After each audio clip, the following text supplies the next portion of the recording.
Howdy, everybody. Welcome to a show. Um,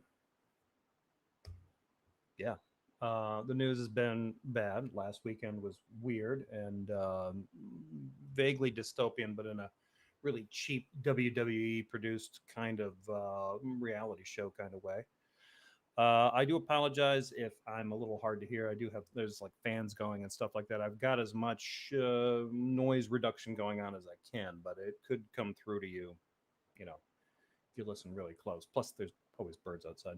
Um, but yeah, with this video, I wanted to talk about some of the stuff that's going on with the anti-ICE protests since it kicked off over the weekend, and most of it, what is the only thing that I think has been more disturbing than kind of the government's grasping, fumbling, overtly fascistic take on this entire process has been the absolute, what I can tell is a complete collapse in any kind of like media account attempting to hold them accountable for any of this. Most of the narratives that I keep hearing about that seem to be gaining traction are people doing the pro clutching stuff on social media and blaming the protesters and wondering how violent it really is. And so, yeah, we're going to get into it a little bit. If you avoid a lot of social media and the news, like I've been trying to do, you've probably heard that some things kicked off in the Los Angeles area over some ICE protests. So, based on what I can glean from reliable news reports that I've been able to find, trying to cross reference various reports, um, ICE raids started. They've been going on, but I think there was a real pitch to kind of kick that up. Um, Over the weekend, and there were kind of two sources of consideration for this. One, which is possible given how vain the guy is cover for the fact that Elon Musk tweeted, and it made like the top of everybody's news that he's got receipts on the fact that Donald Trump's in the Epstein files, which the receipts are the Epstein files. So I'm not exactly sure why that was all that surprising. And I'm not sure to what extent that was intentional, kind of wag the dog scenario, or it's just, I mean, you name it, anytime new news breaks, it could be a distraction from some other scandal that Trump's got going on. So it doesn't seem to really catch traction. The other is that Stephen Miller, who's sort of like well, it's sort of like if Pine Creek, made a Horcrux, broke his soul. Um, he decided that he needed to yell at everybody and tell them that they're not doing this right. The deportations need to be happening at places like Home Depot parking lots and such. And if you don't know much about Stephen Miller, you should probably take a look at some of his stuff from back when he was working with Trump in the first administration. The stuff profiled on him about when he was a young Republican in high school and some of the stuff that he did in college is truly illuminating. He hasn't grown out of this phase. Um, this was something that I think started from some deeply tortured part of his psyche, combined with a desire to troll and get attention from girls in the worst way possible, and then turned into a real pathology. And now he's still doing it, but he's getting paid a lot. He works for the administration, and they're giving him you know money for his insight. Anyway, he really wanted to see things ratcheted up in the worst way possible, and ratcheted up they went. So there have been protests that have already happened in various cities. Dallas and San Antonio, or Dallas and Austin, Texas, have already seen some. There were some scheduled, I believe, in the Los Angeles area. Some of the ones that started forming kind of organically were in reaction to people seeing these raids happen Friday morning, I believe, maybe Thursday, the previous Thursday. And they were going into the downtown, part of the downtown area of LA, and raiding I believe there's a fashion district. There's a lot of garment making there, and routing the places. So once that kicked off, the protests started. And then there were breakout groups from these protesters that would go and try to interrupt the ICE detainment practices. One guy, I can't remember his name, he was part of a part of a group. Huerte is his name. He got arrested because he was trying to block ICE vehicles. Um, Several other people were arrested for attempting to interrupt this. Anyway, the initial protest group, from what I understand, was only around 100 people, and it was largely peaceful by all accounts. But there were scuffles that happened, like I said, with some of these out groups. And the way this got really screwed up, when I first started hearing about it, there was very little attention paid by the media to make sure that people understood that the peaceful protesters and the splinter groups that were going and trying to directly engage ICE agents weren't necessarily the same, right? Like they weren't happening at the same time. These were kind of like organic offshoots of the protest. The protest was trying to be there to like attract public attention to it, but other people decided, you know what, I'm going to escalate this a little further and go and try to like throw my body in front of an ICE agent, right?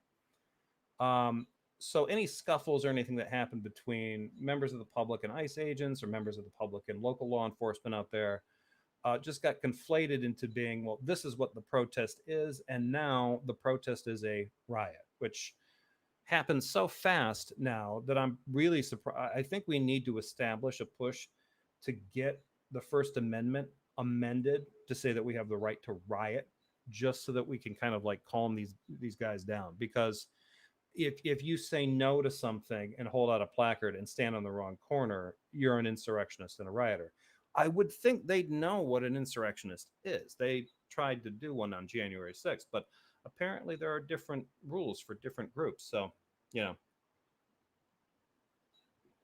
Anyway, I wanted to get into like kind of a timeline of this, and that was what I kind of looked into, and just to sort of break down what I think happened based on what I can get from multiple sources, and where I think this might be going, and what my basic criticism is. So, and then we'll get into some talks about what's probably going to come later. All right. So, um, the protests now, as they've started, these protests, like I said, there've already been protests that have happened, protesting specifically some of Trump's immigration policies and ICE tactics, and those are slightly different because just because Trump has these particular policies in place doesn't mean that ICE has to deploy the particular tactics that it's using. But that requires nuance and the skillful bureaucratic wielding of power that most Trump appointees lack. So let's talk about kind of what's the on the ground reality, if I can. And let's see, somebody's asking me to turn up my volume. Let me see if I can here. How's that? That's kind of at max, so that might be too much. The gain's about as far as it can go. Does it sound any better now? I'm kind of wondering why it would be that quiet. It usually isn't. Let's see. Maya's here. Good to see you. Let's see who else is here. I figured I better say hi to everybody. JL was first. Deaton is here. Good to see you. Wraith Knight is here. Alex Baptista. Good to see you. Red Fang. Let's see here. Kent Hoven CPA. Good to see you. God equals. My friends and I are attending 2 protests on Saturday in SoCal. Well, be careful wherever you go. California's sort of become, I mean, Texas is also kind of heating up too. Governor Abbott is not exactly handling this particularly well and using a lot of the same rhetoric that Trump is using. Maya is here. Hello, hello. Clive Gordon. Hello from Blighty. Good to see you. Daniel Cooper. Your mic is very, I probably should have noticed this before. Let's see. I think that's everybody. Bree is here. Errant is here. Good to see both of you. All right. Yeah, I'm just going to bring this in a little closer. That should help. Okay. So what I've been able to tell from all of this, what I've been able to piece together, so there seems to be kind of an on-the-ground reality that's coming from reports from well, local news, international news, and from people on the ground, actual protesters. And a lot of it does tend to line up. It seems to be that the protests largely began as peaceful, with some isolated disruptions, and that seemed to be those kinds of situations where people started, members of protest groups, or looky-loos or other people that were kind of in support of it, tried to interfere directly with ICE agents. Federal actions and aggressive policing escalated the tensions rather than what we'd heard, which was, well, they started off as kinder, gentler protests and then turned into riots. From what multiple sources are showing, a lot of the tactics that have been employed by local law enforcement have been heavy-handed, to say the least. There is a well-documented story right now. I think it was, I don't know if this happened Friday night or Saturday night of last weekend. Protesters had gathered around a federal building, and then law enforcement came out to disperse them, gave them an order to disperse. At the exact same moment, they started lobbing tear gas at them, which is a little bit like saying that you're going to start executing hostages, and you announce that by executing some hostages.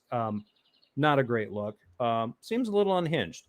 It's always a little disconcerting when cops feel that they should be agents of chaos. So tear gas and rubber bullets were deployed almost immediately upon those dispersal orders. And there's that one that I think is the best documented. There have been reports that others were like that as well. People, the crowd would be given the first order to either disperse or move, and their movements were, they just decided to shoot at them with rubber bullets to make them move, which reeks of, incompetence, impatience, and I think I already mentioned incompetence, so it should probably be mentioned twice. The media problem that I had with this was that there was some divergence in that the outlets tended to isolate scuffles, and that seemed to frame the protest as more chaotic. I kept seeing clips of fires blazing and cops screaming and these kinds of things, kind of close-up stuff. But a lot of that kind of took things out of context. That stuff did happen. There were small isolated moments like this. But a lot of the stuff that really happened that made things seem chaotic would be when law enforcement would take a step forward and fire a volley of tear gas canisters and flashbangs into a crowd, and then issue an order to move, or issue the order to move along with firing the volley of, tear gas and flashbangs. Right-leaning channels amplified the lawlessness narrative, which they are wont to do. These are all a bunch of hippies, and they should be suppressed. If you bring up what you think is a disproportionate police response, which would be equivalent to lawlessness, that is hand waved away. The real lawlessness is from you and me, Joe Punch Clock and Eddie Sixpack. Social media turned into a complete and total diarrhea hole, if you'll pardon the expression, in that everything just turned into mush. It was just brown, violent, repulsive, foul, and the best thing that you can do is get away from it as quickly as possible, possibly set it on fire. Government messaging was also kind of lackluster. The local people, like Governor Newsom and Mayor Bass and a few other people, were pushing, like, hey, this is federal overreach, this is overstepping, which was kind of helpful. Didn't really change anything because Trump was on a grind. And all Trump has to do, and thanks to the fact that the United States is really into, well, a significant portion of the United States is really into angry dad energy. All he had to do is just remind people that these were paid evil protesters who were evil and paid. And that seemed to be enough to turn this into what it is.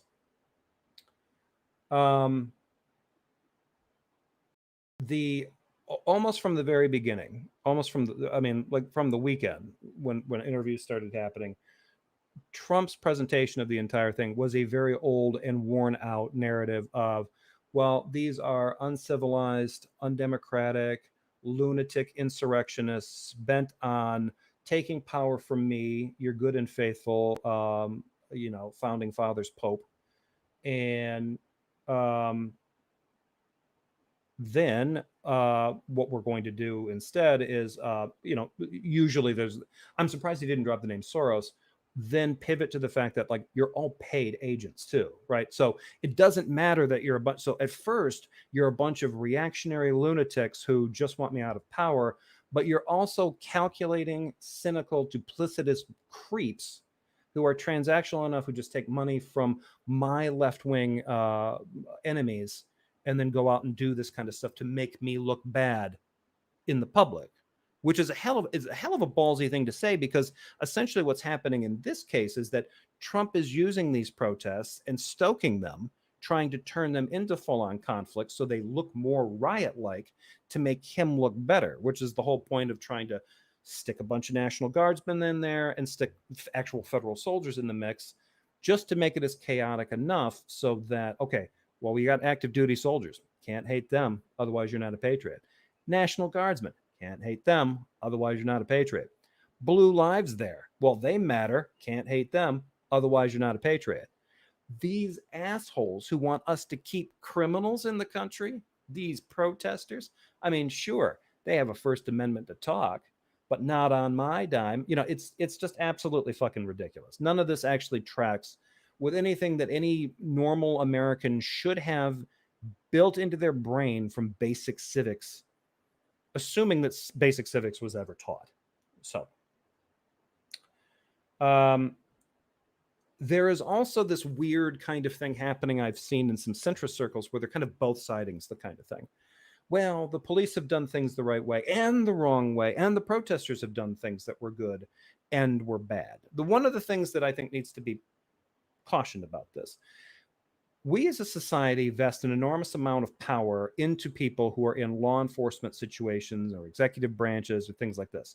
Everything from a beat cop to the president of the United States. That means that those people should be held to a higher standard than you or me. But what usually ends up happening when one of these civil things happens, regardless of whether or not, and I do want to emphasize that, regardless of whether the protesters initiate the breakdown in decorum on the streets or if it's initiated by law enforcement, what ends up happening, regardless of who you can determine starts it, what ends up happening is that the majority of the individuals that are protesting, you and me, assuming that you and I are protesting, but we're the basic average citizen who are just going out there trying to exercise our First Amendment right, we are disproportionately referred to as being more criminal and more lawless than anything the people that we vested more power in could ever be.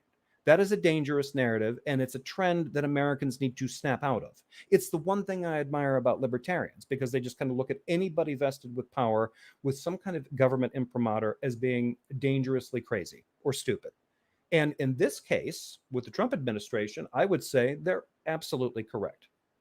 If this kind of stuff happened under Obama or even Biden, and let's be clear, this stuff, the amount of deportations that happened under Obama and Biden were alarmingly large and deserved constructive criticism. Did they get it? No.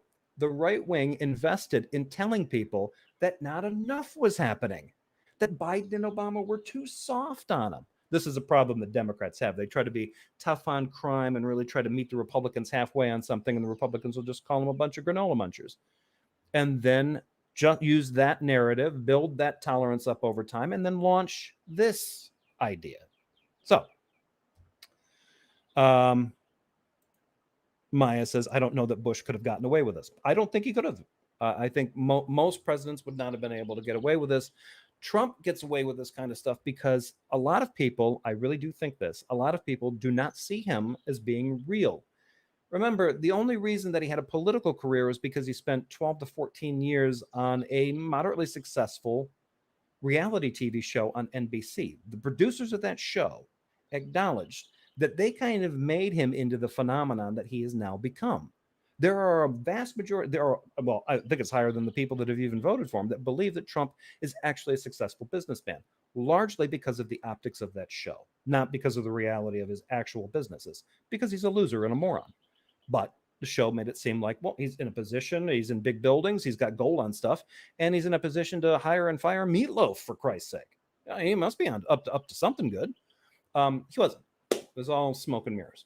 But anyway, before I go off on too much of a tangent there, this power parity, the lack of mentioning this power parity in relations when it comes to protesters versus law enforcement, and in this case, protesters versus the condemnations coming from the executive branch of the federal government, just seems to slide past everybody. Well, Trump is saying that we need to really pay attention to the fact that some of these one of those protesters threw a brick through a business window. Yeah. One of those cops shot a protester in the small of the back with a tear gas canister. Oh, well. Guess that'll teach that hippie, right? We are trained to think that the lawlessness that they tend to start to overreach it. Oh, those are just little. Oh, well, it's just one bad apple or a couple bad apples, forgetting the fact that it only takes one bad apple to spoil the entire barrel of good ones. But they'll talk about the fact that, we can excuse the presence of a few bad apples. Like, actually, no, that's not how that works. But when it comes to the protesters, they get that exactly right. One protester does something stupid. All of them are rotten. All of a sudden, they get it. And that's what's going on here. And this happens repeatedly. This is usually the talking point from the government. It's usually a talking point from law enforcement. And oftentimes, it is implicitly being communicated by our media, which in this case have been so fucking sloppy about this one. It's been stunningly stupid. The narrative on this is a fucking layup. The president doesn't know what the fuck he's talking about. ICE is doing demonstrably stupid things. They're no longer content to go after the criminals that needed to be eliminated from the country. The criminals now are just anyone who has darker than average skin and looks like they don't belong. Because some of the people that are getting rounded up here have been checking in with immigration. They're on a path to citizenship or some kind of path to a visa. And some of them are getting rounded up anyway. Why? It's not because they didn't verify their paperwork. They didn't even take the time to worry about their paperwork. They look like a Jose. They look like an Enrique. They go in the van. This is how they're fucking working now. And we're supposed to believe like, oh, well, this isn't some kind of overstep of federal power. Motherfucker, that is an overstep of power if it were granted to a dog catcher. You are one of the president of the United States represents the most powerful office in the country and for most of the world. And he is using it this way. This dude is a waste of time. Anybody that voted for him, you should slap yourself in the face. Anyway, so that gets into part number 3, which is really more just an extension of this. The hypocrisy around lawlessness. The protesters are exercising their First Amendment rights, face crackdowns, while the federal agents using excessive force are then just excused as being the ones who restored order. Yeah, maybe they took it a little bit too far, but what price for law and order and peace on these streets? The law that was invoked for the protesters, but then we have to do this because this is what's necessary to restore said peace. But if you do a procedural bypass, like ignoring the 10th Amendment, ignoring people's First Amendment rights, that just seems like it's excusable because the federal objective is to restore that peace regardless of the cost, regardless of violating the Constitution that supposedly provides the framework for the law and order you're supposed to be supporting. So, most of this is a misdirection, and most of it is built on the fact that they don't. Well, in Trump's case, this is part of the reality show. And most of the stuff that he's been saying to the press has been just retreads of the same kind of tired talking points we heard from other right-wingers, really even before Obama got in. The idea of the Soros advocate, the paid protesters, the paid agitators. This has been going on for a long time. But Trump burps it up, and I guess the right wing it's just become kind of this like reactive muscle. It just kind of goes off anytime they think that they're in the right, and they're not. So what do you do next? A few people have actually been posting this in here, and I wanted to show this. John Fapiano says, "No King's protests in a city near you this Saturday. Go stand proud and loud, be peaceful and unite. The time is now." NoKings.com. If you go to that, you can find ones organized by them. There are large protests being organized in several capital cities and several states that aren't just No Kings. However, there's a good bet that if you go to NoKings.com, the location of the protest that you're seeing is probably a collaborative effort between No Kings and a variety of other organizations. It looks like some of the bigger ones are happening in either major cities or directly in capital cities. There's even some happening here in Michigan. There's probably around, I think there's close to a dozen in the Detroit area, in and around the Detroit area. One in the capital city of Lansing. There's several over in the Grand Rapids area. So, I mean, even here, I doubt those ones are going to attract a lot of attention. But do keep your eyes peeled for California and especially Texas, because Abbott's been running his mouth about how law and order must be restored. I don't know if he talks like Foghorn Leghorn. That's just what I imagine he does. Let's see.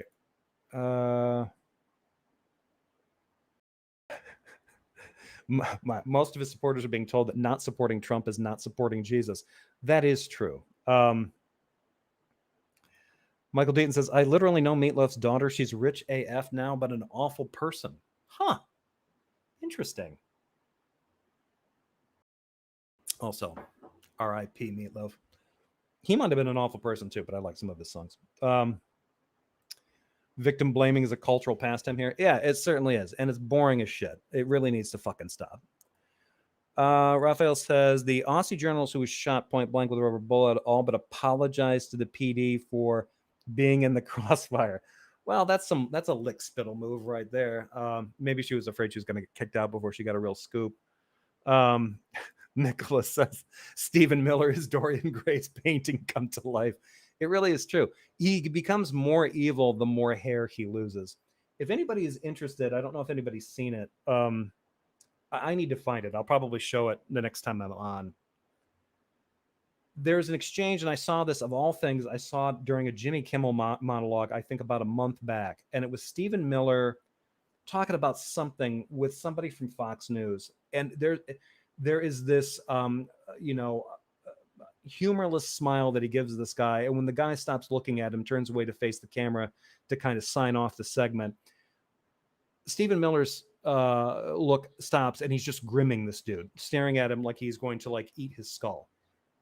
One of the most disturbing and simultaneously hilarious things that I've ever seen, because I imagine that he's probably given that look to Donald Trump, assuming that he deserves to be Lord, Emperor, and Master of all of the United States.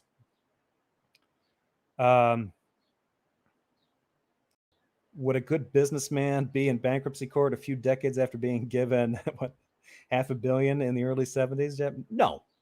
But I mean, we're all meant to think that he is. Where the F are the spineless Democratic leaders? Republicans would be all over the news shows screaming their heads off. Dems have been silent. Yeah. Part of this is, I blame a lot of this on Chuck Schumer. That is a great question. The standard practice, I think, has been that normally the way the Democrats run into these situations is when they offer criticism of whatever Republicans are doing, Republicans turn that into an opportunity to take the attention away from any other group's criticism of them, and then make it about the mean things the Democrats said. So in a way, Democrats are kind of right to be gun shy about this, and that's mostly because they're a party of shameless bastards. But the Democrats have gotten even worse about this because now they legitimately have no leg to stand on. The other problem is, like I've said before, the Democrats are trying to essentially fight for the same thing, but with a veneer of capitalism that they can no longer support. If you're a rabid capitalist who just wants to make sure that the majority of wealth gets hoovered up into the hands of very, very few, oligarchs, and it's fight, it's do or die, fight to the death, dog eat dog kind of, anarcho-capitalism, that actually, if you follow it, tracks more with sort of the American sentiment rather than the one where it's like, you know what we can do? We can take that foaming at the mouth, creepy version of capitalism that would kill and eat your baby like a mad dingo, and soften those edges and turn it into something where we use government funds to fund the agencies, to create better corporations and better standards that employ more people and give them lifetime jobs and opportunities for education. And like, fuck that social responsibility shit. Let the economy rip and run, So then we get the Nacho Camacho approach, and everything just descends into madness. Stupid, self-destructive, very, very intoxicating, especially for Americans. Maya says a lot of people are saying that the Dems are standing mute because they're afraid that Trump will turn his attention on them and start arresting or whatever. Possibly. I don't think it's because Democrats would be afraid that they would get arrested. I think that the problem is this has been a problem with them for a long time. They are so bad at messaging and so used to, like I said, having the narrative turned back on them whenever that they become critical, that rather than formulating a decent criticism, they do sit back and wait to see if things like this happen. Unfortunately, what is happening, this I think this was a reality when Trump was in the first time, and it's the reality now. It definitely is. Only widespread condemnation and dislike from the populace is really going to make a dent on this. Democrats have allowed the narrative to be built up that they can't have a say because they're hopelessly biased, they're irrational, they're paid off, they're bought. It doesn't matter that you can show the exact same receipts that you can show for any bought off, paid, dialing it in Democratic Politico can be demonstrated for the same proportion of Republicans, by and large. I would say, though, given that the particular dynamics, there are, sadly, more honest stand up Democrats now than Republicans, because I haven't seen very many Republicans stand up against this. Even Rand Paul, the dedicated the dedicated libertarian believer in the Bill of Rights and individual liberties and all that good shit, despite the fact that he's standing up to the big, beautiful bill, I haven't seen anything in the media where he stood up against this reaction from the Trump administration and how ICE has been deployed in these communities. Haven't seen a thing. So he's a chicken shit bastard too. Most of this, the way it's playing out, is based on the fact that the narrative about immigration in the United States is built on horse shit. And a significant number of people, not just Trump voters, but independents and Democrats, believed there was a problem with border security. There wasn't. There was a problem with immigration. There wasn't. There was an issue with refugees in their crises and getting them settled.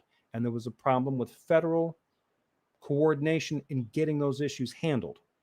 The optics of those crises and the people that were coming over here looking for relief and aid was the perfect environment for right-wing media and its ilk to turn it into a narrative to show that Biden was just allowing anybody to come in. He wasn't. Last fiscal year, he deported 272,000 people, a record. More than Trump ever did, more than Trump has done so far. And 82% of those people were caught and deported at the border. So the narrative that it was an insecure border also fell flat. It didn't matter.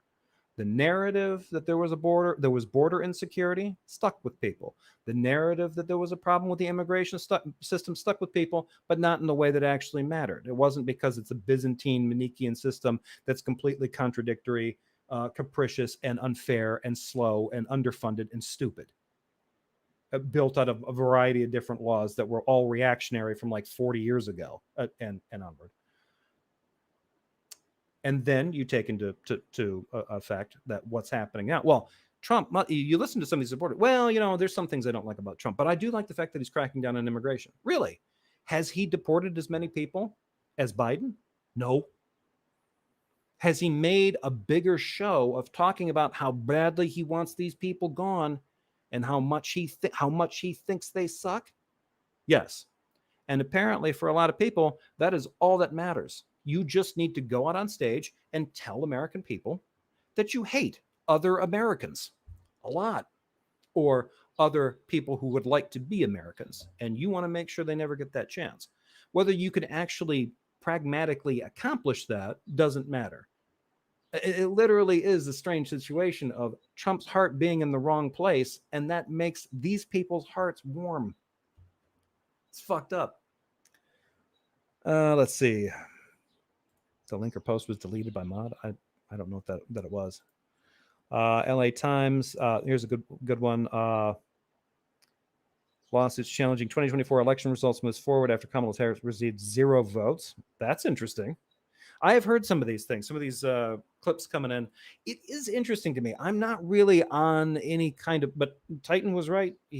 Titan was right in predicting that he believed that Biden would not be the candidate for the 2024 election, and he nailed it. He was absolutely correct. But there was another situation that I heard about where they were finding discrepancies in a couple counties in Michigan that didn't really add up. It went overwhelmingly for a Democratic senator, but the vote count was a little bit weird as far as like who voted for the president. I'm not totally invested in that. I would have to see a lot more evidence to think that there was some shenanigans going on. What I did think was weird, and what was actually kind of inspiring me to start getting a little conspiratorial about this stuff, was when Jeff Bezos and Mark Zuckerberg were pretty confident about 2 weeks before the election that it was going Trump's way. That made me nervous. I had a bad feeling at that point going into that. You want to read that? Okay, I will give that a read. Let's see.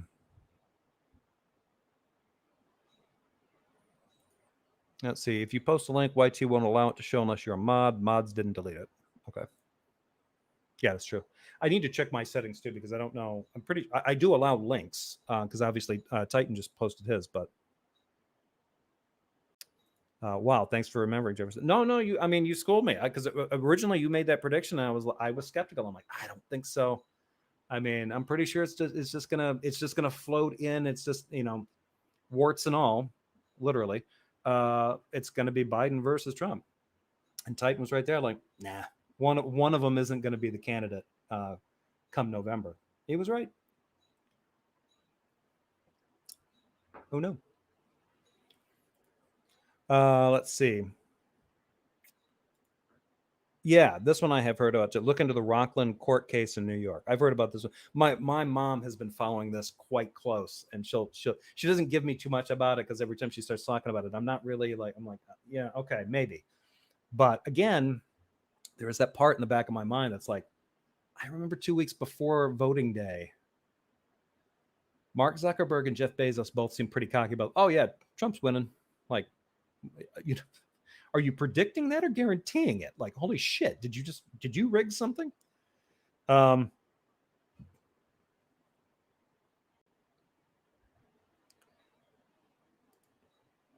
said at the time, what I said was that given their ages, that there was a 50% or better chance that either Trump or Biden would not be the candidate. Okay, yeah. And not an insignificant chance that neither would be. Yeah, that's true. Unfortunately, well, I'm not going to get into that. I'll probably get into trouble. So the next point that I wanted to make about this, let's try to get something energized around the fact that this all sounds bad. So constructed next steps. One of the things that you can do, you could, if you are so inclined, you can always look into things like nokings.com. There's other organizations out there that are staging peaceful protests in various parts of the country. And by various, I mean numerous parts of the country. But what I would advise everybody that's watching this stuff, whether you're a fan of my show, fan of other content or whatever, be very careful about first takes in developing stories. I mean, that's always a good idea. Be very, very skeptical about the breaking news and the narrative that immediately starts to formulate after that. You always kind of want to give it a minute for facts to come through. Always ask who's telling the story. This is sort of the was not the real news. What is that? Ground news, the ground news portion. You don't need, I'm never going to get sponsored by them if I say this. You don't need ground news. Ask yourself who's telling the story, what images and language are they choosing, and what are they leaving out? If you ask those questions, and you can kind of come to some conclusions about about what they're doing in those three categories, you will probably develop a pretty good sense of where they're coming from in terms of political ideology or a narrative bent. There's other things that we can do. They've been long term, but one is to demand proportional policing. There are better ways, and there are subject matter experts on crowd control and protest control have already weighed in on the fact that what's happening in Los Angeles is a violation of best practices. If you see that kind of stuff happening at protests in your area, in your town, you can always, take that to the city council, take that to the police department and be like, look, there are better ways to do this. and it's ridiculous that you would allow that to happen. You can also engage. There's solidarity and community safety elements that you can get into. Bystander documentation, which is filming police, supporting protester legal funds. There are several good ones out there. Do your research on those. Make sure that you're getting a one that's vetted well. And connecting with civil rights organizations. And oftentimes connecting with the civil rights organizations can lead to good links in terms if you want to do like financial support of legal support funds. Those can come in handy for getting people bailed on, bailed out of jail and stuff like that. And obviously, if you do get into this, there's always the taking a look at like different structural laws. Two of the things that are happening right now, Trump is basing a lot of this stuff on the rhetoric that what we're dealing with what he's dealing with in LA is an invasion. It's an invasion, and the protest is a rebellion. So he's just going to constantly phrase it in war terms. That way, nobody needs to use logical or rational thinking anymore. We can just immediately shift into war mode and hurt, smash, kill whatever the bad, noisy thing over there is.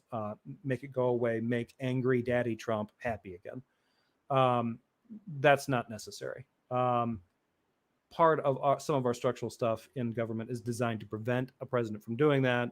This president is willfully galloping towards making sure that he has the ability to do that all the time. And the reason that he is remarkably stupid is because he's giving his opponent, whether it's a non-ideologically aligned Republican successor or a Democrat challenger, the ability to do the same thing that he's doing. This is remarkably self-destructive and short-sighted by any standard. So I think those are usually pretty good places to start if you're interested. Protests, if you're interested in doing that. If you're not, take a look at some of those legal outlets if you want to contribute to some of those. There are a lot of people right now that are in kind of a position of hurry up and wait, or just kind of sit back and watch. I do understand that mentality if you are kind of in the middle of the country, in the casserole hole, as I like to call it, because it doesn't seem quite that imminent here, at least not yet. And in some of these states, the immigration thing is a little less overt. But this is getting really bad in the West and even in the South, in Texas. This is probably, it's not going to get any better from the White House's perspective because they're going to want to inflame this as much as possible. So we're kind of looking at a situation now where, unfortunately, it's probably going to take some kind of legislative act in order to kind of keep this stuff from, going any crazier. But even then, I would imagine they will just violate any court order. So with that being said, let's get back into the doom and gloom. All right. I gave you some positive actions to do because I'm tired of always being the naysayer. I did have this thing posted in the corner. It's from Legal Eagle. If you want to check it out, just give that a Google. I have a lot of references that I should mention. I should give those now. If you're interested in getting a kind of like timeline of how this stuff happened and what built up, check out Al Jazeera. Al Jazeera has a really good article, and I should have shared the link here. I don't have it now. I need to find it again. They have a really good article that goes through the developments, I think, starting late Thursday night, early Friday. And it goes through and it shows movements of different protest groups, encounters with ICE agents, the raids where the ICE, where they happen. So that's a good source. Al Jazeera, look for the LA protest timeline. Another good one, obviously, is the nokings.com one if you're looking for protests this weekend, or hell, even protests tonight, I think. I think they've even got some going on depending on where you are. The Washington Post has had some pretty decent coverage on this. I've got a subscription to them, but I haven't read too much of their stuff because some of their stuff has not done a great job of laying out the timeline. I thought Al Jazeera did a much better job of it, mostly because they're trying to describe it to an international audience that isn't really, they're not going to be familiar with LA outside the movies. I think that's pretty much. AP News has put out some decent stuff on it, but it's not. Again, it's sort of reactionary. So depending on what time you hit it, you're going to get like the most up to date thing, and then kind of have to backtrack in through it. But all of this stuff kind of reminds me that lately I've been noticing that there's this kind of paternalistic nonsense that's been happening, and it seems to be fueling the the rise of this double standard, where if the kids act up, the protesters, that deserves to get smashed down as quickly as possible. But if daddy's angry and daddy goes a little overboard, talking about trying to restore law and order, well, he just lost his temper a little bit. um, and that's where I think things really need to be addressed. It used to be, I thought most people, especially conservatives, held in their head that the reason that we talked about what we were allowed to do and what we should not do was not based on because the government said yes or no to it, but it was based on an understanding that we believed that we had fundamental rights. And from those fundamental rights, the government should evaluate carefully what it decides to tell us no about. And instead, what I've been seeing more and more recently, especially from right wingers, are ideas and arguments based on rates of success or rates of wealth or rates of this or that. Pine Creek's a great example of that. He's this kind of guy that argues for. He'll give you some kind of statistic. Well, if 50% of people don't do this thing correctly, should they be allowed to? Kind of thing. And he actually has some newer videos on there. If you go to his site, don't go to his site. Don't give him views. I'll give him some views. Um, um, I should say, thank you, Pragmatic Crystal, for sharing this. I should announce, Blue Sky Social is the only social media that I'm on. I had a TikTok channel, but I took it down. So I'm no longer on TikTok. I might get out when things kind of settle down with them. I might reestablish one on there and try to do more videos on there. But honestly, I haven't been all that active with YouTube, so probably not going to happen. So, but who knows? Depends on how things develop with them. Thanks, PC, for that.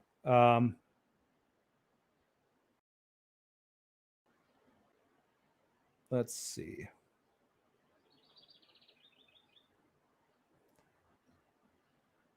So when Pine Creek gets into this stuff, the thing that I've noticed is that this is something that I've seen with Andrew Wilson, some of the manosphere types, in a quest to reaffirm their own masculinity or waning masculinity. And I'm not trying to lump Pine Creek in with the manosphere, but he's adjacent to it, at least in terms of like the argumentation. What I see more and more is less of a principled approach to civics. They're not talking about, if they're being asked about how society, what direction should society move in, more and more of what they approach it from is not a situation where they recognize that all people should be treated equally under the law, or that all people are ordained with certain inalienable rights, as the language goes.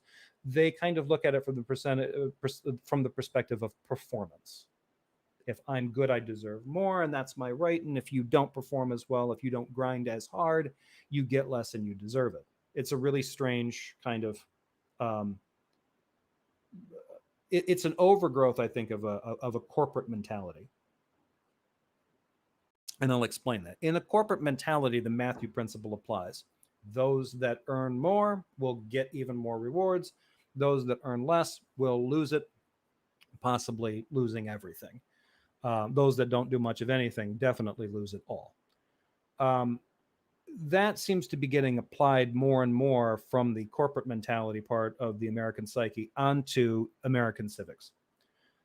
So instead of taking American civics and the ideas of equal protection under the law, our Bill of Rights, the democratization of our ability to participate in the society, and applying that to our economic actions, like the places where we work and how we work at them and how we get to express ourselves at them, the opposite is happening. The corrosive authoritarian effects of the punch clock job of being, in a very hierarchical corporate system are now have gotten so internalized that the insecurity, especially for men, is that they need to make sure that there is a government system and a civics system that affirms their masculinity and dominance so that they can better fit into the corporate culture that they want to be included in, but also simultaneously fear probably more than anything else. And I apologize if I psychologized that way too much, but that seems like where we're going. I don't think that this is happening to absolutely everybody, but there's enough of this kind of built into, I think, a lot of Americans' basic interactions with business, our ideas about the economy, our ideas about democracy, the fact that most of us have a lot of cognitive dissonance when it comes to exercising democracy by being able to vote in a president and vote in your political representatives. But if you want to say anything about your boss and his company that they disagree with, you will be turned out and fired and canceled. And yet cancel culture is a thing we're all supposed to fear and loathe and want gone. We should cancel culture. But it exists because of the corporate environment, the business environment, the capitalist environment that we live in. You can't get away from it from that. It's always going to be there. So anyway, with that tangent out of the way,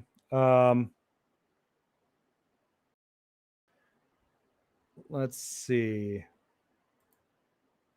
It wasn't me that timed him out of it, but I think we need to warn Jeff. He's got a lot of whiny emails coming in soon. Oh, is this Messenger? I saw Messenger's name in there. I didn't read him. He was just fighting with Titan. That's okay.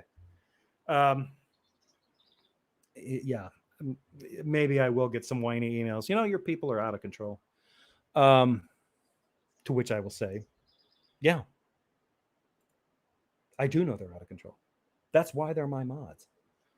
I guess I'm going to, okay, so 51 minutes in, I guess I'm going to end the hour with this. Does anyone want to see a short that Pine Creek made about me? Even though he blocked me. He blocked me a couple months ago, and I really haven't been watching his stuff. My brother shared this with me. He's like, hey, Pine Creek made a short about you. I'm like, well, that was big of him. Did he unblock me? I'm sure he didn't. So this, let's see if I can find it here.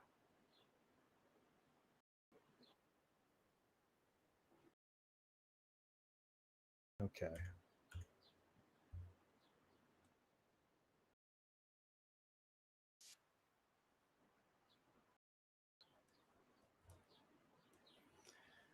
Okay. I'm not real sure what to do with this one because it's very, very strange. But this, I'm not out of control. I'm just Dutch. If you could make that, I'd really like to get a T-shirt that says that. Even though I'm like 44% Scottish. I think that last report said I was 3% Dutch, maybe 4, but it's enough. I think that's a good slogan. Titan says, haven't you heard they found the cure for male loneliness and toxic masculinity generally? The cure is to get out on the street and protest ICE. It'd be great if that was being used. Yeah.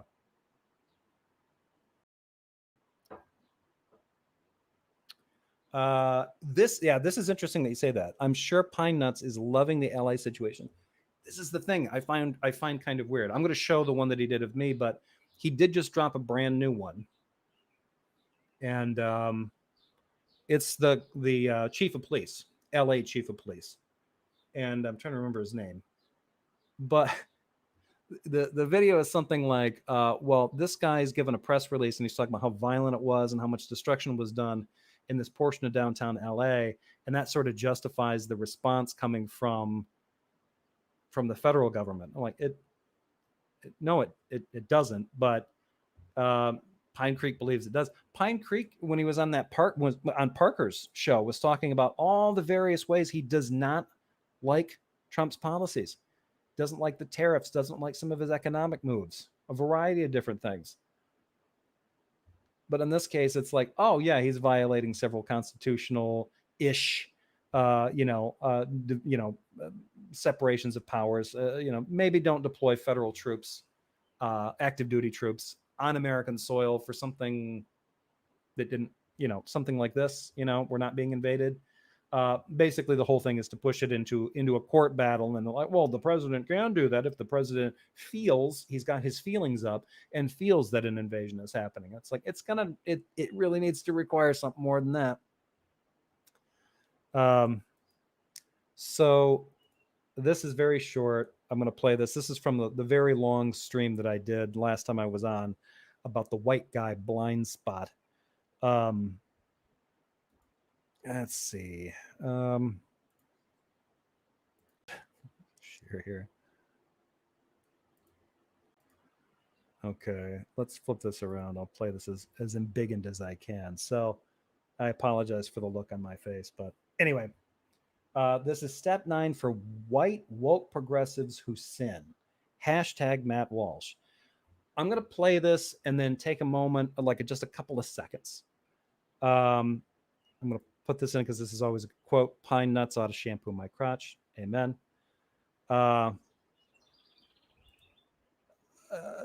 YouTube punk Prager Creek blocked me after he told me it's the left that cancels people. Of course it is. Of course. Yeah, we cancel all the time.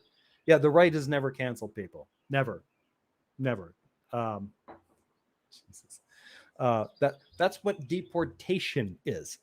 You're being canceled. Like, Jesus. Let's see. All right. I'm going to play this. It's fairly quick. I want anyone who watches it, if they do pay attention to it, try to tell me what you think Doug's point is, but really pay attention to the segment of commentary from me that he quotes. I'll leave it at that. That's as much as I'm going to set it up. Okay, let's go. I dropped the R word the last time I was live on Maya's channel. Not cool.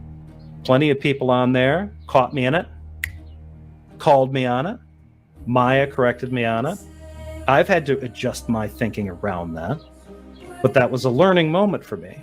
The bigger problem is that for me as a content creator, as a white guy, the white guy blind spot, I don't have to, in this country, in this content creation bubble, I don't have to listen to that. Emotions are high, and this is where we finally get to step 9. We have to ask ourselves, are we ready for the healing pain? Now, this is when we get to the self-flagellation portion, which is the final step. Wow. Would you mind taking the whip? Okay, thank you. What is this?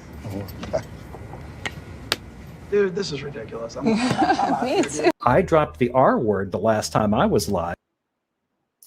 Okay.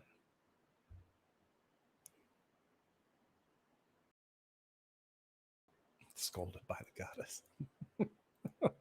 Just rub it in. I'm not rubbing anything in. That's not in. Maybe it was because I said something about I think I used the term, the turn of phrase that he was.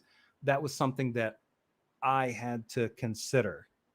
And I think he thinks that when I said that, I meant that I was obligated to hurt myself, maybe. I don't get it. I'm a silly European.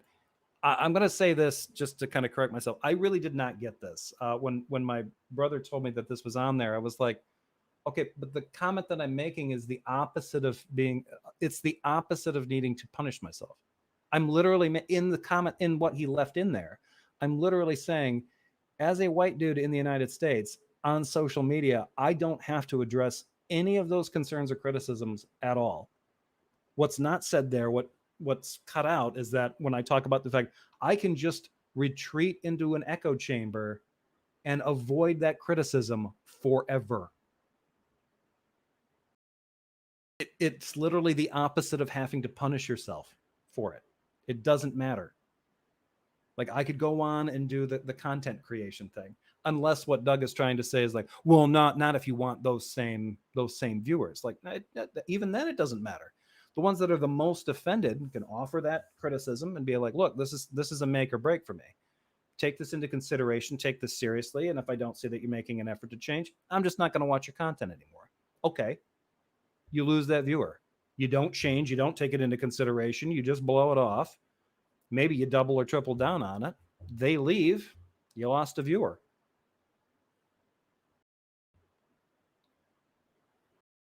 I really don't think that he got my point. I really don't understand why he decided to like mesh that with Matt Walsh's goofy, like, if you're a liberal and you do something wrong, you literally need to beat yourself to make sure that you conform. Like, okay. Apparently, Matt Walsh was never made to eat the soggy biscuit at the conservative rituals he attended.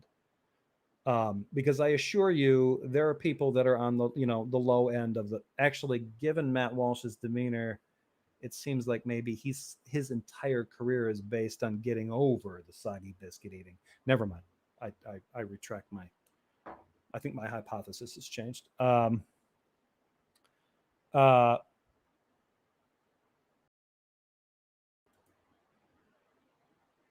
let's see here.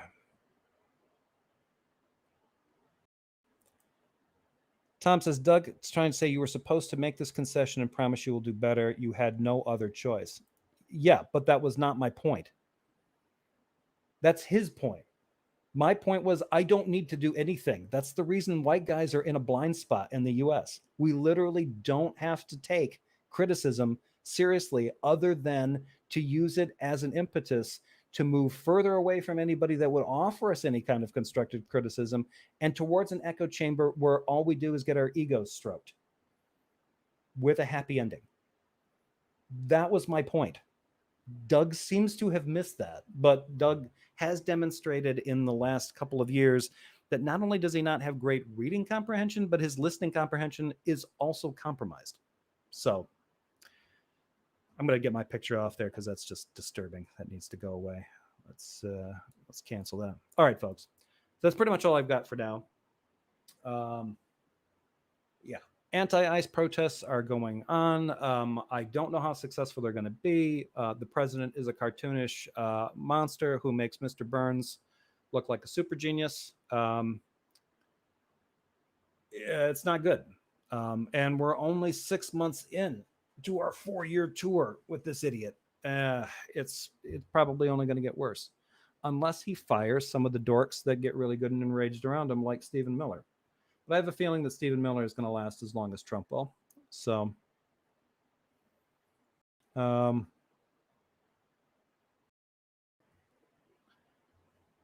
let's see here. Let's get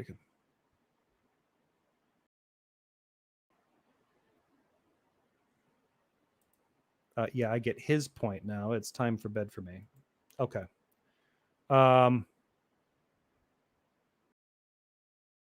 It was not clear for me. Sorry. My point or his point? If my point wasn't clear to Doug, then maybe he shouldn't have done that reaction video. It doesn't seem like his point was that clear. And of course, my point wouldn't be totally clear to you because he didn't play it all. He played a portion of it. But even the portion that he played doesn't make sense with the Matt Walsh, I got to beat myself to fit in with the libs. That didn't make any sense. The last portion that he left in there was me saying, as a white dude in content creation space, I can ignore all that criticism. If he wanted to make that point better, he probably shouldn't have left that part in the clip he shared. Let's see. This is a good. Migrants in U.S. legally and with no criminal history caught up in Trump crackdown. Yeah. This is a good one. That's from PBS News. Yeah, one of the other things that keeps coming up is whether or not they're actually doing this whole thing. They're actually going after criminals. I mentioned this briefly. They're not. They're just, at this point, they're just going after people who are have inconsistent documentation, or it's not complete, or whatever. They just decided to inflame this into something that they can turn into, again, an invasion, the protests, rebellion, and insurrection. And that gives them the justification to lash out and mobilize law enforcement. And the bad thing about a lot of law enforcement, I have to say this, I don't have anything intrinsically against law enforcement people individually, but I have noticed that there is a tendency, especially among a lot of men that get into law enforcement. Law enforcement is an opportunity to exercise your wrath. If you're doing that as a law enforcement officer, you need to seek help. Your job is usually it's to protect and serve. not punish.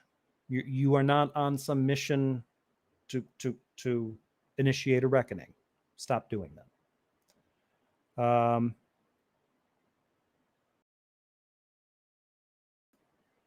From the glorious safety on not Trump plan, fuck that orange asshole. Thank you for that, Michael.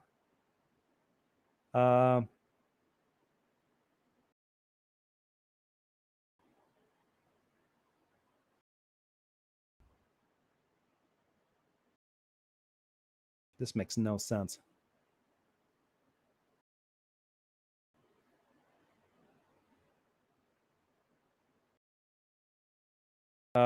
Mary, are you okay? The U.S. Constitution does say persons, by the way. It doesn't say, citizens or anything. It says persons. I think you kind of, if you're getting your concepts about how immigration should work and citizenship works, do not watch Fox News. They will steer you wrong.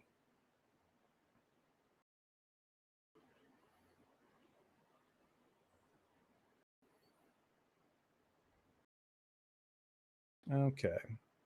ACLU.org has this. Civil liberties, what is due process? That is a good link. I would suggest that. There's another thing that I wanted to bring up here. Let me check this out. For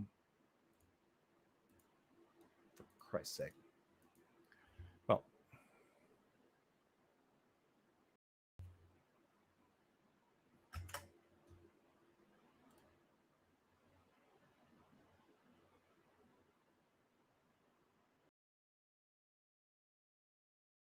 Well, that was weird.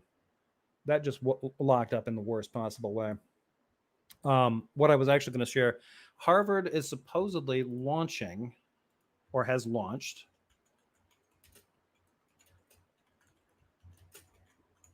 looking this up now. Yeah.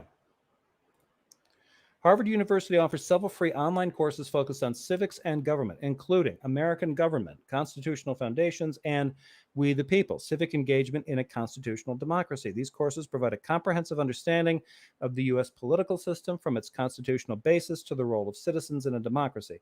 Additionally, they explore topics like public policy, political institutions, and the influence of public opinion. Let's see. We the People engagement in, let's see here. I found this one and it looks like this is the free one.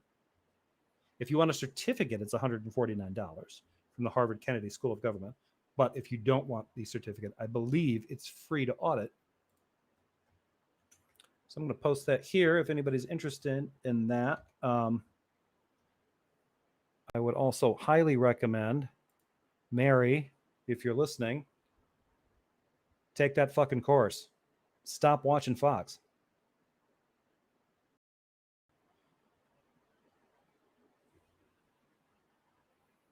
Yeah, the Constitution says every person, citizens and non-citizens, deserve due process. That's been backed up in dozens of Supreme Court cases. It's precedent. It's settled. Anybody trying to upend that is just, well, they're actually, honestly, they're radical. They're radical activists that should be drummed out of the system. Oof, I can't believe I'd start talking like a conservative. All right. I think I'm going to get out of here. I think that's about it. Check out that Harvard Online. There are several courses that are like that. Like I said, if you want the certificate, you have to pay. I think you can audit them. If there's space, you can get in and get the stuff, watch the videos, get the handouts, the syllabi, all that kind of stuff. Might be pretty good. And I would highly recommend it for those of you who, Mary, do not seem to understand how the Constitution works, how the government works, outside of what the big orange lunatic hollers into a microphone with his Big Mac breath. Do not trust that shit. You can just read the Constitution on your own, or you could get a good book on the formation of the Constitution, or you could take one of these online classes that kind of give you an applied idea of not only how the Constitution was written, what it means specifically for you as a citizen, but some of the Supreme Court decisions that have the effect of law on us now and moving forward. Mary, looking at you, I'm looking right at you. Do your homework. Here's the thing. If you don't want to take this course, it's free. Look into it. Take that course, come back and talk to me. If you take that course and you're still spouting the same ignorant horse shit on here, I owe you a Coke. And with that, I'll get out of here. See you later, everybody. I will be back with another video later. I'll probably end up covering Pine Creek stupidity at some point. There have been two videos, two conversations with P.F. Young that have stunned the shit out of me in their ignorance. I'm probably going to end up doing something with him, and I really don't want to. But hey, he made a short of me, and he hasn't unblocked me. So fuck that guy. Anyway, on that, take it easy, everybody. See you later.